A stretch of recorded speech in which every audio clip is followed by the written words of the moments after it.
নমস্কাৰ বন্ধুসকল, আজি প্ৰজ্ঞান ইউনিভাৰ্ছ চেনেলত আপোনালোকক সকলোকে মই স্বাগতম জনাইছোঁ, য'ত আমি আপোনাক জ্যোতিষৰ সৈতে জড়িত আচৰিত গোপন কথা আৰু সমাধান কম। আজি আমি লৈ আহিছোঁ বৃশ্চিক আৰু মকৰ ৰাশিসকলৰ বাবে অতিতকৈ ভাল খবৰ। ফাগুন মাহৰ কৃষ্ণ পক্ষৰ ত্ৰয়োদশী তাৰিখত মহাশিৱৰাত্ৰি উৎসৱ পালন কৰা হ'ব।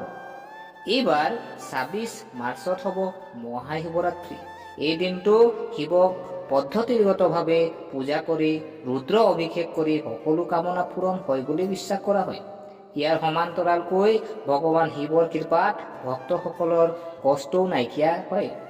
জ্যোতিষত দুটা ৰাশিৰ কথা উল্লেখ কৰা হৈছে, যাৰ সৈতে সম্পৰ্কিত লোকসকলৰ ভগৱান শিৱৰ বিশেষ আশীৰ্বাদেৰে ধন্য হ'ব। এই দুটা ৰাশি যাৰ ওপৰত ভগৱান শিৱ সদায় দয়ালু, জানো আহকচোন।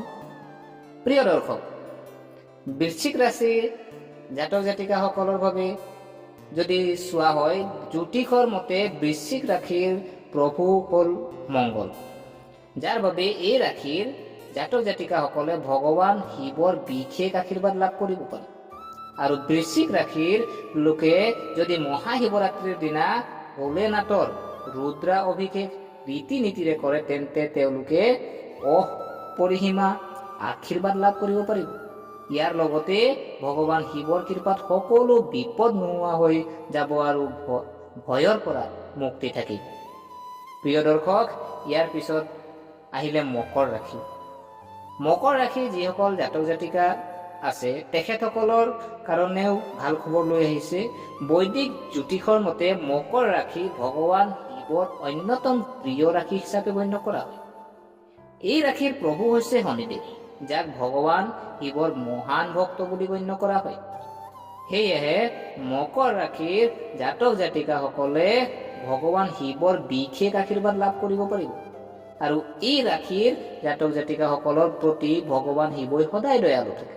মহাশিৱৰাত্ৰিৰ উপলক্ষে মকৰ ৰাশিৰ জাতক জাতিকাসকলে ভগৱান শিৱক গংগাজল, বেলপাত্ৰ আৰু গৰুৰ গাখীৰেৰে অভিষেক কৰিব লাগে।